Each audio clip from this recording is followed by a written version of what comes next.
Hey, what's up guys? John here. Inflation just came back at 9.1% in June, even more than expected as price pressures intensify. We're going to see some very interesting things happen. We're already seeing it if we look overseas. Sri Lanka, Argentina, Mexico, Turkey, Germany. What do all these places have in common?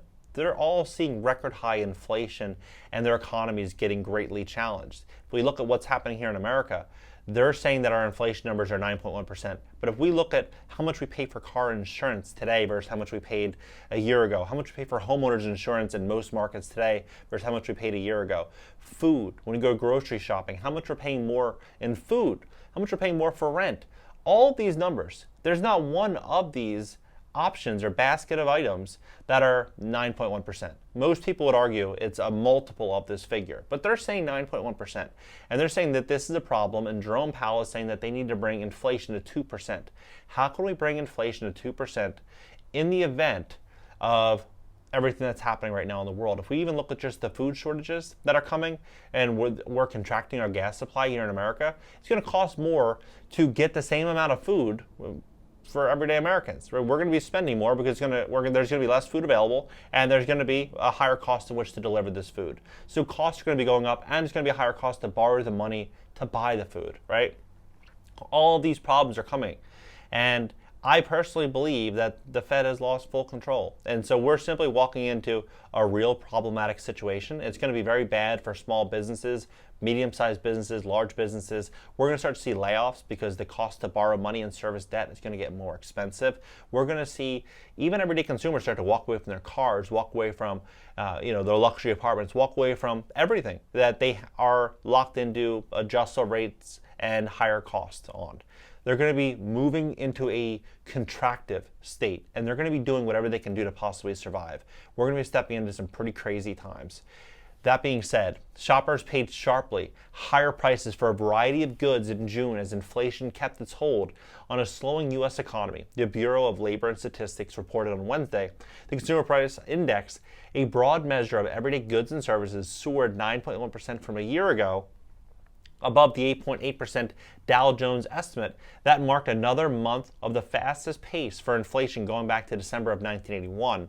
Excluding volatile food and energy prices, so-called core CPI increased 5.9% compared to the 5.7% estimate. On a monthly basis, headline CPI rose 1.3% and core CPI was up 0.7% compared to a respective estimate of 1.1% and 0.5%. Now, I personally think that our dollar would be much worse off if we were not the reserve currency. Now, if you look at all the other countries that I've just mentioned, Sri Lanka, Germany, Mexico, Argentina, Turkey, you look at these places, they don't have the reserve currency status, right? And so, of course, maybe their numbers are going to be a little bit more challenged, and they're not America. But at the end of the day, if we look at what's happening between Saudi Arabia, China, Russia, India, you look at all these places, Brazil, Japan, Indonesia, they're all talking about a new basket of currencies which will replace the US dollar. We're stepping into a situation in which the dollar will be losing more power and authority over the coming few years. And this is well and above anything that Jerome Powell has control of, right? This is going to get very, very interesting. Taken together, the numbers seem to counter the narrative that inflation may be peaking, as the gains were based across a variety of categories. Energy prices surged 7.5% on the month and were up 41.6% on a 12-month basis. The food index, and granted, this is July. Wait until we start to enter October, November, December. Energy prices are going to be going up in a great way, especially in the Northeast. And all cold locations, San Francisco, all these locations where they're relying heavily on their heat and utilities to get themselves through the winter are going to see a real sticker shock when it comes to paying that bill. The food price index increased 1%, while shelter costs, which make up about 1/3 of the CPI, rose 0.6% for the month.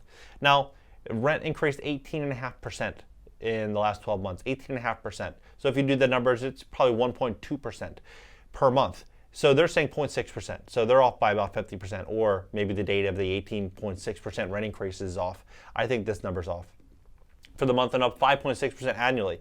This was the 6th straight month that food at home rose at least 1%. Rental costs 8.8% in June, the largest monthly increase since April of 1986, according to the BLS. Stock market futures slumped following the data while government bonds yield surged.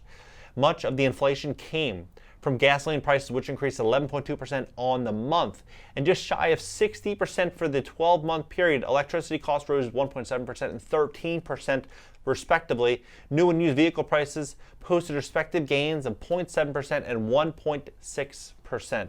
And with that being said, today's video is sponsored by thesolutionevent.com. Thesolutionevent.com. If you think inflation, food prices, food shortages, and the Great Reset are going to be a very big problem, visit thesolutionevent.com and enter the event that they're going to be having very soon to learn a little bit more about what they're planning and what they're doing about it. And with that, also looking at this, severe recession needed to cool inflation. Bank of America analyst said the hottest inflation in 4 decades will force the Federal Reserve to take such extreme actions to tame prices that policymakers advertently drag the U.S. economy into a deep recession. On a Friday note, the bank strategist said market pricing suggests inflation will fall to or below the Fed's 2% target within the next 2 years, but that major economic downturn is needed in order for that to happen. Now, I've been talking on this channel for quite some time that I think we're going to be entering a substantial downturn, not a traditional recession, a depression. I think things are going to get very, very, very bad. And even 8-9 months ago, I was saying that the smartest and most wealthiest people, when I say smartest, I don't mean ethical, I mean smartest. I mean they have built out businesses or represent companies that have substantial purchasing power, a lot of money, a lot of political power, a lot of clout. These people were all selling assets at the market highs. Now the market's falling, and it's falling in a big way. I personally believe that we're going to really start to see this whole thing come down over the short distance from now. 6 months, 12 months, we're going to start to see some real pain hit this market. And then after that, it's going to get progressively worse. If they think that they can get us to a 2% target, that is not realistic. It's not realistic. For us to even attempt to get there, it's going to be catastrophic. If we enter an era in which we go back to quantitative easing, for example, if that in fact does happen, this is only going to get worse. It will only delay the inevitable. We might get better in the short term if they just give more money out. Short term, long term, it's going to be bad. You can't delay this inevitable problem.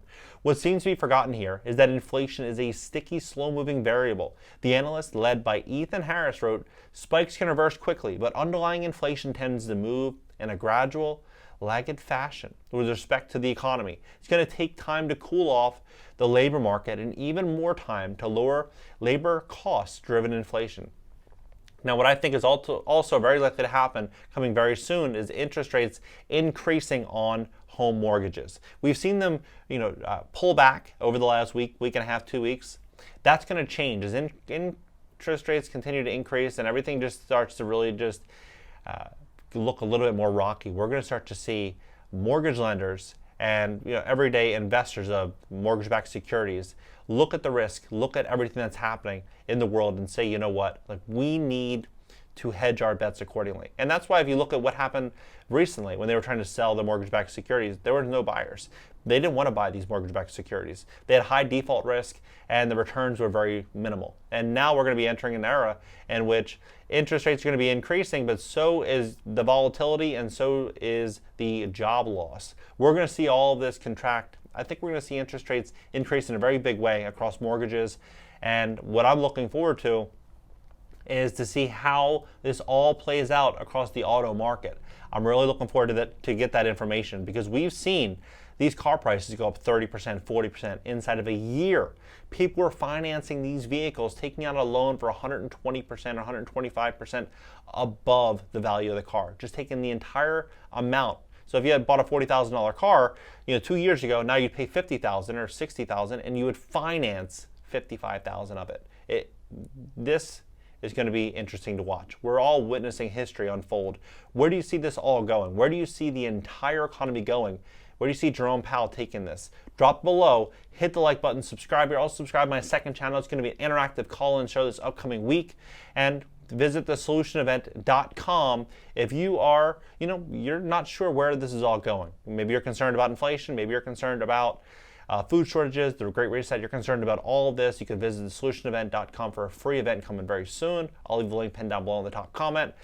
Subscribe here on my second channel, and I'll catch you guys in the next video. If you're interested in being sponsored on my YouTube channel, visit cashnow.video/sponsor and fill out the application.